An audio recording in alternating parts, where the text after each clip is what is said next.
तैयार हो? आज तुम्हारा पहला दिन है नए स्कूल में। घबराना बिल्कुल नहीं। जी पापा, थोड़ा नर्वस हूँ। सब ठीक होगा बेटा, हमेशा याद रखना ये बात। जब दुनिया अनजान लगे तो मुस्कुराना मत भूलना। दोस्तों, ये कहानी है आर्यन की, जो इस शहर में नया आया था क्योंकि उसके पिता का इस शहर में ट्रांसफर हुआ था। दरअसल आर्यन क्लास 12वीं के एक स्टूडेंट था और आज आर्यन का स्कूल में पहला दिन है, जहाँ क्लास में बच्चे शोर मचा रहे होते हैं। आर्यन धीरे से अंदर आ जाता है, लेकिन किसी से नजरें नहीं मिलाता और वो चुपचाप आखिरी बेंच पर जाकर बैठ जाता है। कौन है ये नया लड़का? देखो ना कितना चुप है। हाँ, बिल्कुल खामोश है। शायद किसी और शहर से आया है। मुंह भी नहीं खोल रहा। अभी वो दोनों आपस में बात कर ही रहे होते हैं कि तभी क्लासरूम का दरवाजा खुलता है और दिव्या मैम प्रवेश करती है। Good morning class. Good morning ma'am. Good morning ma'am. Good morning ma'am. Good morning ma'am. Good morning madam. Good morning madam. Good morning madam. Aryan चौंक कर देखता है। दिव्या मैम के शॉर्ट ड्रेस और आत्मविश्वास से भरे व्यक्तित्व से वो मंत्रमुग्ध हो जाता है। वो उन्हें टकटकी लगाकर बस देखता ही रहता है। तो बच्चों, मैं हूँ आपकी class teacher miss Divya Sharma. आज हम हिंदी साहित्य से शुरू करेंगे। पेज नंबर 5 खोलिए। एक और जब सब बच्चे किताबें खोलते हैं तो वहीं आर्यन अब भी दिव्या मैम को देख रहा होता है। ऐसे ही समय बीतता है और लंच ब्रेक हो जाता है, जहाँ सभी बच्चे बाहर जा चुके हैं, लेकिन आर्यन पीछे बैठा रहता है। वहीं दिव्या मैम लंच करने आती है और शीशे में मेकअप ठीक कर रही होती है। अचानक उनकी नजर आर्यन पर पड़ती है। अरे, तुम लंच ब्रेक में क्लास में ही क्यों बैठे हो? मैम मैं नया हूँ और मेरा कोई दोस्त नहीं है, इसलिए मैं बस यहीं बैठ गया। ओह, नए स्टूडेंट हो। नाम क्या है तुम्हारा? आर्यन वर्मा। ठीक है आर्यन, अकेले लंच करोगे तो बोर हो जाओगे। क्यों ना आज मेरे साथ लंच करो? जी मैम। इस तरह दोनों बेंच पर बैठ जाते हैं। दिव्या मैम अपना टिफिन खोलती है। आर्यन अपने छोटे से डिब्बे से खाना निकालता है। तो आर्यन, कहाँ से आए हो? मैं लखनऊ से आया हूँ। पापा का ट्रांसफर यहाँ हो गया। मम्मी पापा दोनों आए हैं? ये सुनकर आर्यन थोड़ी देर चुप रहता है और फिर बोलता है, माँ नहीं है। जब मैं 7 साल का था तभी उनका देहांत हो गया था। ये सुनकर दिव्या मैम की आंखें नम हो जाती हैं। ओह, सॉरी आर्यन, बहुत हिम्मती हो तुम। लेकिन माँ की कमी कभी किसी से नहीं भरी मैम, लेकिन आज बस आपसे बात करके अच्छा लगा। ये सुनकर दिव्या मैम थोड़ी भावुक हो जाती है। अगर कभी अकेलापन लगे तो मुझसे बात कर सकते हो। मैं टीचर हूँ, लेकिन इंसान भी हूँ। Thank you ma'am. ऐसे ही समय बीतता है और बच्चों की छुट्टी हो जाती है। बच्चे धीरे धीरे स्कूल से जा रहे हैं। दिव्या मैम स्टाफ रूम में जाती है। आर्यन बाहर निकलते निकलते पलटकर एक बार और क्लास की तरफ देखता है। वहाँ मिस दिव्या अपनी किताबें समेट रही होती है। वो मुस्कुराती है और आर्यन भी मुस्कुरा देता है। मैंने सोचा भी नहीं था कि एक टीचर मेरे जीवन में ऐसा सुकून भर देगी। पहली बार किसी के लिए बहुत अच्छा महसूस हुआ मन में। अब आर्यन के दिलो दिमाग में कुछ और ही चल रहा होता है। या यूं कहें कि ये तो बस शुरुआत थी। स्कूल की अगली सुबह क्लास में पढ़ाई चल रही है, लेकिन आर्यन का ध्यान किताबों में नहीं है, बल्कि उसकी नजर बार बार दिव्या मैम पर जाती है। दिव्या मैम एक बार नजर मिलाती है और मुस्कुरा देती है। आर्यन हल्का सा शर्माता है। तो प्रेमचंद जी की कहानियों में समाज का आईना दिखता है और जो लेखक समाज को बदल सके वही सच्चा साहित्यकार होता है। ये सुनकर आर्यन मन ही मन बुदबुदाता है, जैसे आप भी किसी कहानी की तरह सुंदर हो। आर्यन की आवाज पीछे बैठे छात्र को सुनाई दे देता है। क्या बड़बड़ा रहा है? फिर से दिव्या मैम के ख्वाब हैं? तू बस अपने काम से काम रख। इस तरह क्लास में थोड़ी फुसफुसाहट होती है, जिसकी वजह से दिव्या मैम उन पर ध्यान देती है। आर्यन, कोई परेशानी है? नहीं मैम। दिव्या मैम समझ जाती है और कुछ नहीं कहती। क्लास जारी रहती है। कुछ समय बाद लंच ब्रेक हो जाता है, जहाँ क्लास खाली है। आर्यन पिछली सीट पर बैठा है। दिव्या मैम आती है और मुस्कुराकर कहती, क्या आज भी अकेले लंच? नहीं, मैम, दिव्या मैम को बुलाया है। आर्यन, आज क्या खाना है? मैम, आज तो मैं ही खाऊंगी। आर्यन, आज तो मैं ही खाऊंगी। दिव्या मैम मुस्कुराकर कहती, क्या आज भी अकेले लंच? नहीं, मैम, दिव्या मैम को बुलाया है। आर्यन, आज तो मैं ही खाऊंगी। लंच करना मुझे अच्छा लगता है। तुम बहुत समझदार और शांत हो आर्यन, बाकी बच्चों से अलग। मुझे भी ऐसा लगता है कि आप बाकी टीचरों से बिल्कुल अलग हैं। तो टीचर्स की रैगिंग हो रही है आजकल। नहीं, बस मैं आपको देखता हूँ तो लगता है कि जैसे माँ की कमी थोड़ी कम हो गई हो। ये सुनकर दिव्या मैम की मुस्कान हल्की सी उदासी में बदल जाती है। तुम बहुत प्यारे हो आर्यन, कभी कोई बात माननी हो तो मुझसे कहना, ठीक है? मैं जो कहना चाहता हूँ वो क्या आप समझ पाओगी? ऐसे ही कुछ दिन बीत जाते हैं और एक दिन दिव्या मैम सभी बच्चों को 12वीं की पिकनिक के बारे में बताती है। बच्चों, अगले शनिवार हम ट्रेन से इंटरसिटी टूर पर जा रहे हैं, सांस्कृतिक संग्रहालय और नेचर पार्क। वाह मैम, ट्रेन से मजा आ जाएगा। वाह मैम, ट्रेन से मजा आ जाएगा। वाह मैम, ट्रेन से मजा आ जाएगा।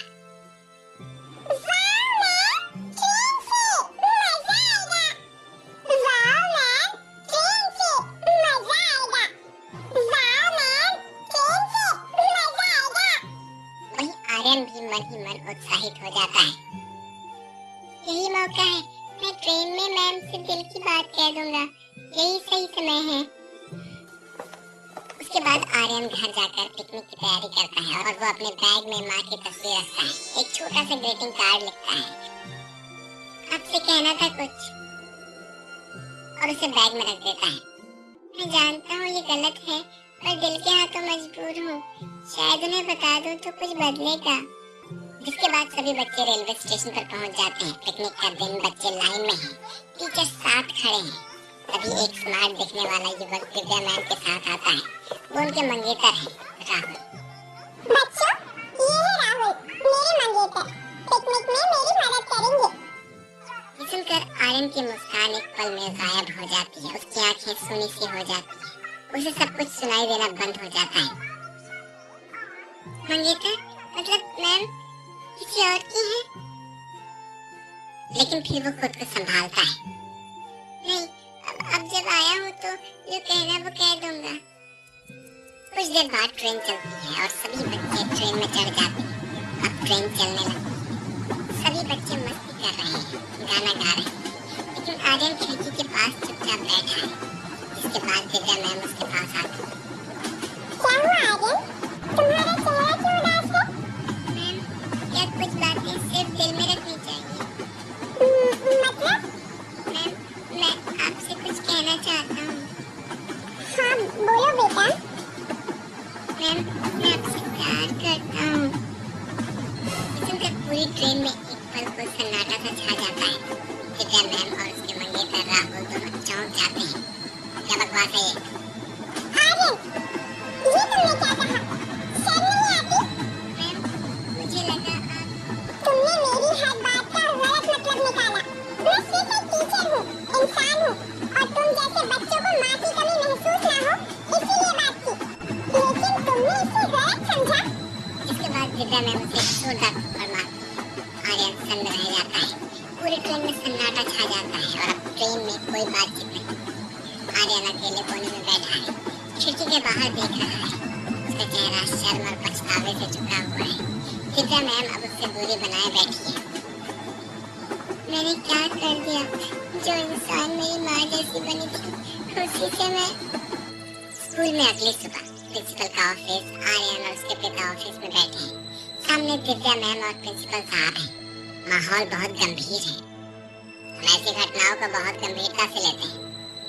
दिव्या मैम, आपने आर्यन के पिता को बुलाया, अब आप ही बताइए। सर, आर्यन ने पिकनिक के दौरान मेरे सामने अपने प्रेम का इजहार किया, जो उसकी उम्र और स्थिति के बिल्कुल खिलाफ था। मैंने तुरंत उसे टोका भी और उसे समझाया, लेकिन मैंने सोचा माता पिता को बताना जरूरी है, ताकि ये बच्चा गलत रास्ते पर ना जाए। मुझे माफ कीजिए दिव्या जी, मुझे अफसोस है कि मेरे बेटे ने आपको इस स्थिति में डाला। मैं इससे बात करूंगा। इस दौरान प्रिंसिपल चुप रहती है और कमरे में खामोशी छा जाती है। तभी आर्यन बोलता है, मैम मुझे माफ कर दीजिए, मैंने जो भी कहा वो गलत था। मैं समझ नहीं पाई कि प्यार और स्नेह में क्या फर्क होता है। आपने मेरे अंदर जो खालीपन था उसे भर दिया। मैं उसे बस गलत दिशा में समझ बैठा। मुझे तुमसे कोई गुस्सा नहीं है आर्यन, तुम एक अच्छे बच्चे हो, लेकिन उम्र और भावनाएं जब कंफ्यूज हो जाए तो हम गलती कर बैठते हैं। अब तुम्हारा रास्ता सिर्फ एक है, पढ़ाई और अच्छा इंसान बनना। इसके बाद आर्यन और उसके पिता घर आ जाते हैं, जहाँ आर्यन चुपचाप बैठा है। उसके पिता उसके पास आते हैं और कंधे पर हाथ रखते हैं।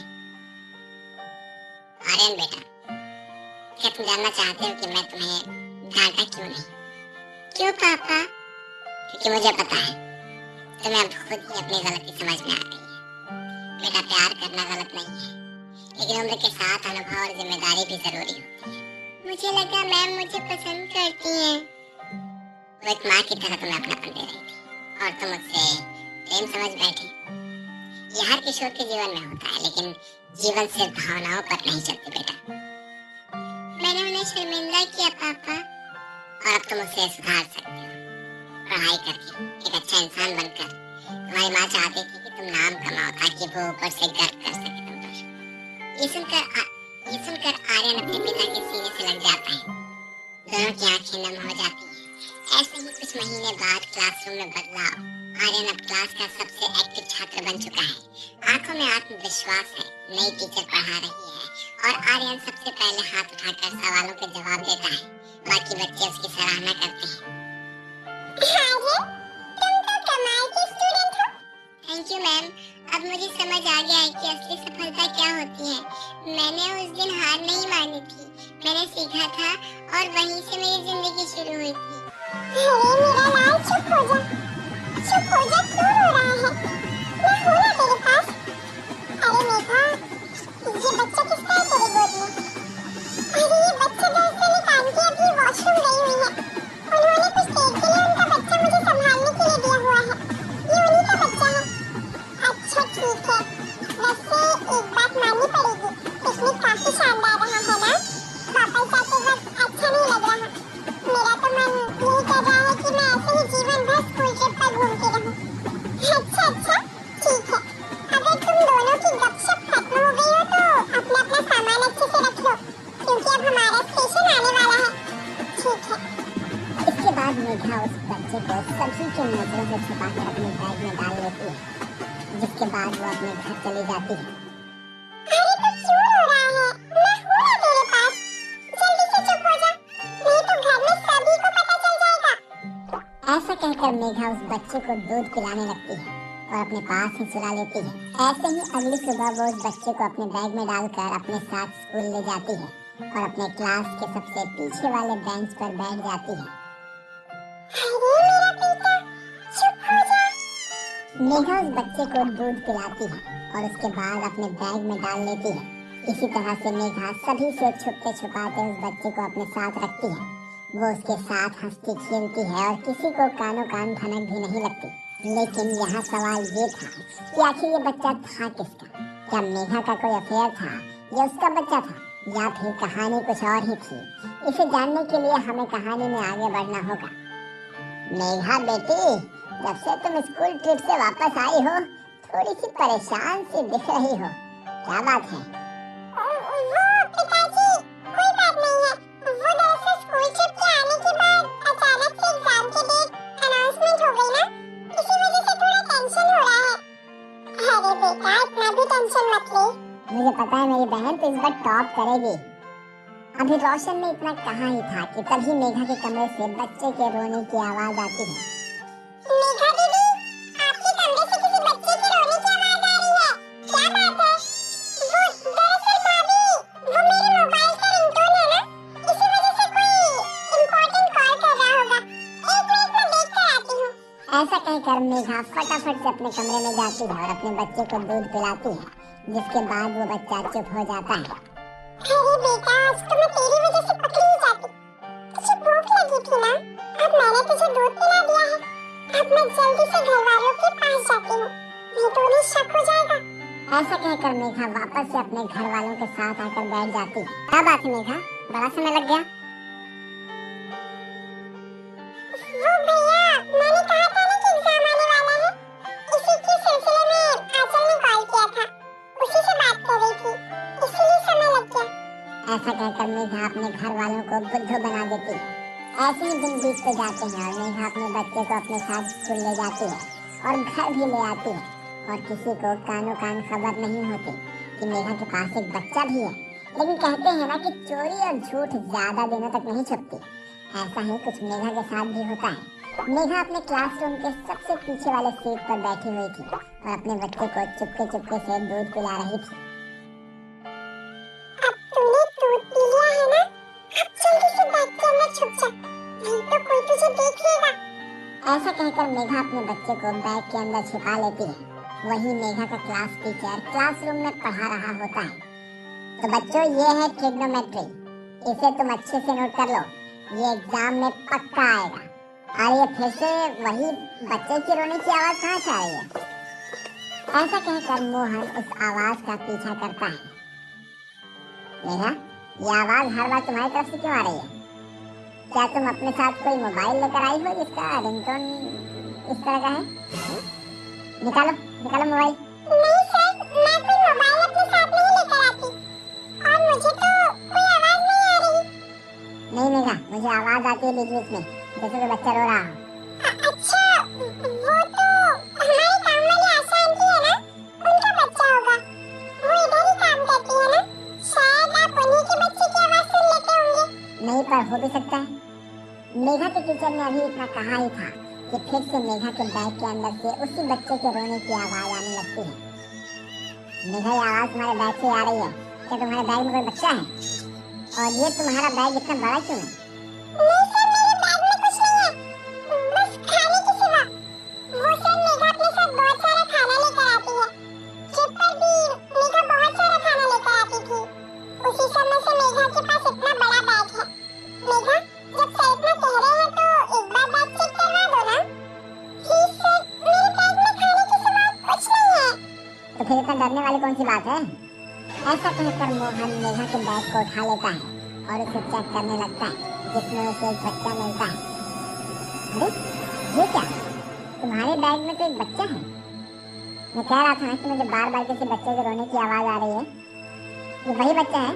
बताओ मेघा, ये किसका बच्चा है ये? और तुम्हारे बैग में क्या कर रहा है ये बच्चा? एक काम करो, तुम ऐसा चलो अभी, और तुम्हारे पेरेंट्स को बुलाता हूँ मैं अभी। ऐसा कहकर मोहन मेघा को अपने साथ प्रिंसिपल रूम में ले जाता है और वहाँ उसके पेरेंट्स को बुलाता है और सारी बात मोहन सभी को बताता है। मैं कहता था ना माँ पिताजी कि मुझे किसी बच्चे की रोने की बार बार आवाज आती है, वो भी रात के टाइम पे, लेकिन मुझे लगा कि ये सच में मेरा रिंगटोन होगा। अरे नाश बेटी, करमजली, बता दे ये बच्चा किसका है? मेघा, तूने तो हमारी नाक कटवा दी, सच में मुझे कहीं का नहीं छोड़ा तूने। माँ पिताजी भैया, भाभी सच में मैंने वैसा कुछ भी नहीं किया जैसा आप लोग सोच रहे हैं। ओह मेघा, हम वही तो जानना चाहते हैं कि ये बच्चा है तो आखिर है किसका। भाभी, मैं वो बताऊंगी, शायद आप उस पर विश्वास नहीं करोगी। मेघा, मैं तुम पर अपने से भी ज्यादा विश्वास करती हूँ, एक बार बताओ तो सही कि आखिर बात क्या है। भाभी, वो उस समय की बात है जब मैं ट्रिप पर गई थी, हमने सब जगह घूम लिया था, चिड़ियाघर, म्यूजियम और कई पहाड़ी जगह भी। इसके बाद हम सभी एक बगीचे में गए।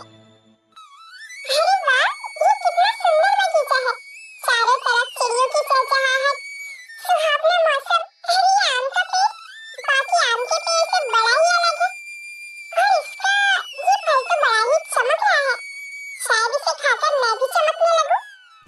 ऐसा सोचकर मेघा वो आम खा लेती है, जिसके बाद मेघा का पेट अचानक ही बड़ा हो जाता है और वो दर्द से नीचे बैठ जाती है और कुछ ही देर में वो एक नवजात बच्चे को जन्म देती है। अरे ये क्या? ये कैसे हो सकता है? ये क्या मेरा बच्चा है? मैं इसे अपने साथ ले जाऊं या छोड़ दूं? नहीं नहीं, मैं इसे अपने साथ ले जाऊंगी। कितना प्यारा है। अगर मैंने इसे यहाँ छोड़ा तो जंगली जानवर इसे खा जाएंगे। इसे मैं जल्दी से बैग में डाल लेती हूँ। ऐसा कहकर मेघा उस बच्चे को बैग में डाल लेती है। तभी उसकी दोनों सहेलियां आंचल और गीता उसके पास आती हैं। अरे जल्दी चल, मैम और सर ने कहा था कि हम सभी को एक साथ रहना है। हाँ, तू है कि मेघा यहाँ अकेले घूम रही है। चल जल्दी कर, हमारी ट्रेन का समय हो रहा है, हमें वापस भी तो यहाँ से जाना है। हाँ हाँ पापा, ठीक है। ऐसा कहकर वो तीनों सहेलियां ट्रेन में बैठ जाती हैं और वापस अपने घर आ जाती हैं। ये हुआ था मेरे साथ। अरे भला ऐसे कैसे हो सकता है? हाँ मेघा, ये तो किसी झूठ से कम नहीं लग रहा। अगर तुझे झूठ ही बोलना था तो कुछ ढंग का झूठ सोच लिया होता तूने। माँ, मैं झूठ नहीं बोल रही। भाभी, कम से कम आप तो विश्वास कीजिए। माँ, पिताजी और आप सभी, मैंने जैसा कहा था कि मैं मेघा की बातों पर जरूर विश्वास करूंगी।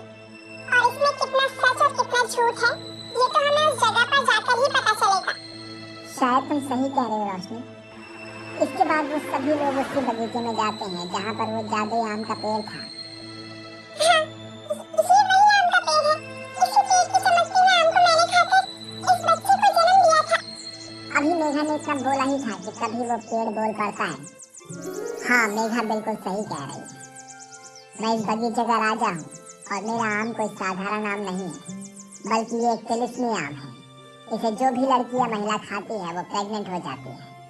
दरअसल मुझे एक साधु बाबा ने वरदान दिया था कि जो भी महिला गर्भवती नहीं हो पा रही है वो मेरे आम को खाकर संतान की सुख की प्राप्ति कर सकती है। लेकिन मेघा इस बात से अनजान थी और आते समय मेघा ने मेरे साइड में लगा हुआ बोर्ड नहीं देखा और उसने मेरे चमकते हुए आम को खा लिया, जिसके कारण से उसे ये बच्चा प्राप्त हुआ। मैंने आप सभी से कहा था ना कि मैं सच बोल रही हूँ। हाँ बेटी, तू सच में सच बोल रही थी। अगर आज ये आम का पेड़ नहीं बोलता और हम रोशनी के कहने पर यहाँ नहीं आए होते तो शायद हम तुझे हमेशा गलत ही मानते। मुझे पहले से ही पता था कि मेरी ननद कोई गलत काम नहीं कर सकती।